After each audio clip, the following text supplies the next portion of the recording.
All right, Ox. So the video we doing today is DMX Slippin. This song came out in 1998, and this was on DMX's second studio album. Do you remember the name of the album? I think I want to say Blood by Blood, Flesh of My Flesh of Flesh. My Flesh. That's it. Yeah, yeah. What I remember about this video is like it's almost like the autobiography, right? It's like him telling the Yeah. story of like growing up in Yonkers and talking about his struggles with addictions and stuff like that. But obviously, you being older, I think you have a better perspective of who DMX was at this time. Could you, I guess, break that down for me? What's your thoughts on not just this song, but also DMX? At the time, DMX was like a big star. Dropping multiple albums in 1 year, like that's some common stuff now. But like you said, back then it was really unprecedented. And even Pac was recording a lot of music, but I don't think he was dropping albums like in the same year. But you would know that better than me. I think you brought up a good point. We know like this is like in '98. Jay-Z at this point is becoming a titan. He was bigger than Jay-Z at this time, at least Sure, in terms of was stardom. for sure. Yeah, so I'm trying to think of who else was big around this time too. So I feel like this is the era where like Rockefeller comes into his own, and then maybe Cash Money, No And Cash Limits, Money, still super maybe relevant around this time. they had a tour. Cash Money and Rough Riders. Me and Khalil went to the concert. And that's the thing about DMX though. Like DMX is like such a passionate person, wears emotions on the sleeve. Even like the title of the album, you can tell he kind of like put his soul into this joint, man. Concerts and all that. So X is about to go on, and I'm like, I want to see. I got like X a is little before you. X is going before Yep. him. And then he goes, and the fucking arena goes crazy. He's running back and forth. He has a thing like a Alizé and Hennessy mixed. It looks like blood. It's like he's drinking blood, right? And he's running back and forth. 1, 2, 1, 2. Here he goes. 1, 2. And going halfway through the show, then he takes his shirt off. Now The girls are screaming, again. ah! And the dog chain. Yeah, the on there. dog chain is dripping and he's going nuts, right? And I'm like, shit. This is halfway through. Now first the guys are going crazy. Now the girls are going crazy.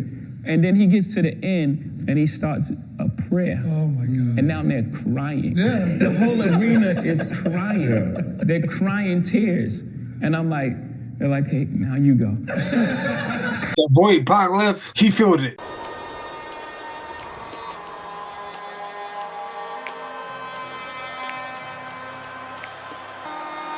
See, to live is to suffer. To survive, well, that's to find meaning in the suffering. Hey, yo, I'm slipping, I'm falling. I can't get up. Hey, yo, I'm slipping, I'm falling. Say something. You hear what DMX just said? We said on the steps. When I was in rehab, I had a vision of Jesus. He said the same thing and put everything in perspective.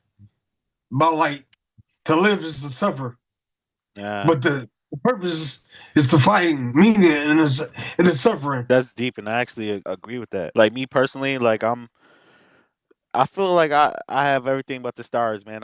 I'm very grateful for my life and for my family, and even like through like sadness and dark times, like I still find like the light or the silver lining. You know what I mean? Like that kind of yeah, man. That I think that's that quote perfect. And if you ain't saying that, I wouldn't even have paid attention to it. Yeah, to define meaning of suffering. That's big. This shit is like crazy ass foreshadowing. So you know how they say like Pac predicted his death because he rapped so much about his death. And here we got Yeah. we got DMX in the back of this ambulance like fighting for his life, and his life kind of ended this way. Like he like.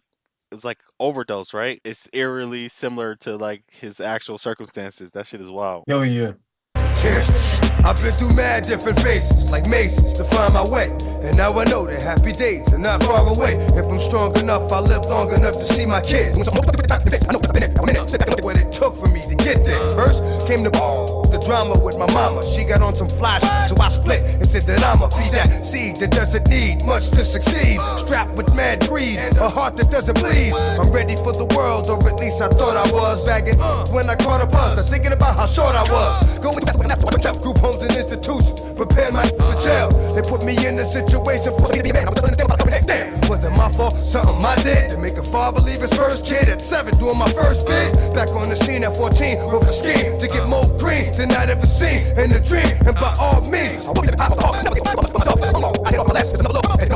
yo, I'm slipping, I'm falling. I can't get up. Hey, yo, I'm slipping, I'm falling. I can't get up. Hey, yo, I'm slipping, I'm falling. I got This shit better than I remember. I know. I was literally This about to shit say better than I that. remember. I was about to say that, especially like when you actually like listening to the lyrics, right? Uh, Hell yeah. he was kicking on that shit. So basically, that he done been, in the streets and in our group home since he was 7 years old, basically. And You then, ever seen an interview where he's talking about how he stopped smoking crack? nah, His band, his band in the streets, a nigga he looked up to, laced his blunt, ain't know it. He oh was a little damn, kid, like 10. Nigga gave him some woos, that's fucked up. Been addicted ever since, basically. pretty much, pretty much. That's a young ass age to be getting high, weed or otherwise. That's crazy. 10. Yeah, I think his band did it. I think he looked up to. Yeah, that's wild. And that shit pretty much, that one thing fucked him up, like, forever. Yeah, yeah, that was some life altering shit. Yeah, I wonder like if that person was still alive today. Like, I wonder what if they think about that. Like, damn, like I'm the one that got him hooked on that shit. Cause DMX is definitely a memorable person. So, if the nigga's For still sure, alive, he for sure. definitely know that who DMX is. Oh yeah. So something else he talked about in this song. So he talked about jumping off the porch at 14, which like the environment that we come from, specifically talking about like you. That's probably the same age that you jumped off the porch to at like Yeah, 14. like, officially. Yeah, that was crazy. I caught that. I caught that bar. Get up, get back on my feet so I can tear shit. Yo, I'm slipping, I'm falling, I can't get up. Hey, yo, I'm slipping, can't get up, yo, I'm slipping, get up, get back on my feet so I can't stay down. Art gets worse as I get older, actions become bolder. Heart got cold, chip on my shoulder that I didn't touch. Didn't need a click, cause I scared it that much. One deep with the starting for kicks, catching Vicks, throwing. Good place to pause it. I want to go into DMX the actor, right? So, how would you like? Would you describe DMX as a good actor? Yeah. Okay, cool. Cause Belly and shit. Belly was different. yeah, that's what I was about to say. So the first movie that comes to my mind is Belly, but I know that there was like Exit Wounds and Romeo Must Die, but I don't remember those Yeah, all movies. that shit. Cradle to the grave, Oh yeah, yeah, yeah. all that shit. Like he was like a star, a movie star, action star. Yeah. So I think you gave the perfect comparison though. Like he was on that Tupac, that Tupac level Yeah, as like far as like his he was rise. very parallel to him. Yeah. For the rise, that meteoric rise, Yep. he was very like Pac. So DMX was the first rapper to debut 5 consecutive albums at number 1 in the Billboard 200. And Yeah. I'm gonna tell you why I love that stat. And it's crazy because we I think we're critical of Jay Z on this channel. Like every episode, there's something that we say critically about Jay Z, and it's not to knock Jay Z. It's just to speak relevance to what was really happening at that time period. So like, Yeah, because a lot of motherfuckers only know Jay-Z for being on the top. yeah, exactly, Because they so young. yeah. So to me, that's the perfect like segue or comparison into like Jay Z was around at this time, and Jay Z was a star, and he wasn't DMX though. He wasn't selling as much as DMX was, and he didn't have the At fanfare like all. DMX. Jay-Z's like, what's the word? Machiavellian. Yeah, yeah. Like he like manipulated, cheated, almost. Like he sabotaged DMX, all type of shit. You know, Jay-Z was president of Def Jam. Yeah, man. I heard the same story about Nas, like dropping albums the same time as Nas, and Jay On the Z was same in day, control of type of shit. the Yeah. budget of Def Jam, and he would give himself Sucker a bigger shit. budget. Sucker shit. Yeah, man. He definitely Jay Z quite the politician, man. I'll put it that way. The crazy thing about it is like DMX is so popular at this time, but at the same time he was like offbeat. That's being nice. That's being nice. I feel like at this time like rap was becoming like heavily like commercialized, and like DMX went against the grain. So like I know like Yeah, pretty Outkast, much. He Lauren stuck to his Hill. guns. Yeah, He stuck to yeah, his guns. yeah. People just loved how raw he was. I think he was a fresh breath like in during this time period. Yeah, he was. He was. At Yeah, that time, you gotta think like this time after like Puff Daddy and shit. Everything was like shiny yeah, Superman. He was like the raw. He brought the streets back. yeah. Let me ask you this: like, would you consider like this period of rap like the golden era of rap? In my in my life, yeah, I would consider it. They say like 88 is was the golden era. But I consider this my golden era. Yeah, Cause like this is what you have Pun, all the motherfuckers, Nori.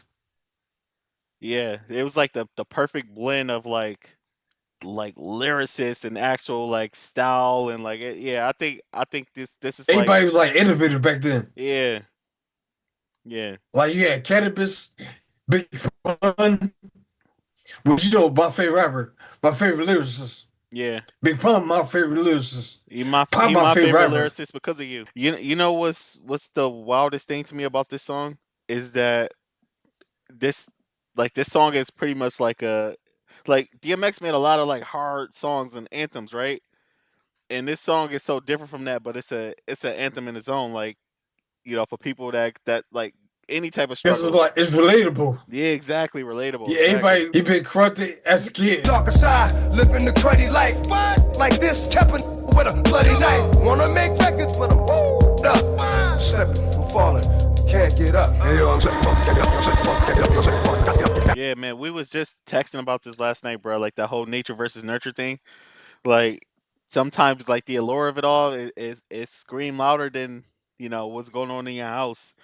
And then what make it even crazier is like if you come from like a family with humble beginnings, bro, and then you go outside, you see a nigga hustling that pretty much has anything he want, and he's like incentivizing you They to get kind of treated follow his better. path. They ain't stars. They ain't stars. Yeah, yeah, the Like whole nine. celebrities.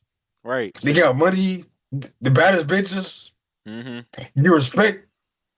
It Yep. seemed like the law didn't apply for them. Yeah. Like the rules of the law, like the rules. Yeah. I know how it is because I feel like that. Wasn't long before I hit rock bottom. Like damn, look how that got open like a window. No more endo. Look at a video, say to myself that could have been yo. Yeah, that's his actual wife right there, isn't it? Yeah. Yeah, that's her. Yo, real quick while we got to pause right here, bruh. Man, DMX is an underrated storyteller. I feel like traditionally speaking, when we talk about like storytellers of like rap, it's always like this over complicated thing, right? Like, oh, to be a good storyteller, like you gotta have like all this like wordplay and wittiness and Details, all these details, yeah, over all the exaggerated shit. vivid. You gotta be extremely vivid. Yeah, and this is You perfect though. know, this scene right here Uh-huh. was in a real old apartment, basement apartment. Oh damn, I didn't even know that. No, they had to get like permission from the city to get back in there. Get back, looking tight, slick again. Fake, jump back on my again. Nothing but love for those that know how it feel. And much respect to all my slipping, I'm falling, I can't get up. Hey yo, I'm slipping, I'm falling, I can't get up. Hey yo, I'm slipping, I'm falling, I got to get up. Get back. How you doing that? That's Locks back there. That's the Locks back there in the I background. seen Kiss in there, but I ain't catching none of them other boys though. Kiss stuck out like he was in the front and he had Kiss a Styles. team's jacket. Slipping, I'm falling, I can't get up. Hey yo, I'm slipping, I'm falling, Man, fire. I appreciate that song a lot more than I did, what I mean, as a young boy. Anything else you want to say about this song or DMX? DMX was like, he mad underrated in reality. Yeah. He don't get the credit he deserves. Yeah, I know. That's Like he one of the ghosts. No, man, I'm right there with you. I think he wanted a ghost too. And I think that's one of the weirdest things about his legacy is like when he had like when he was at the top, like he had it and he still maintained his fan base through like all his like legal troubles and personal problems and shit like that. And he was like the people's champ. Exactly. He was accessible.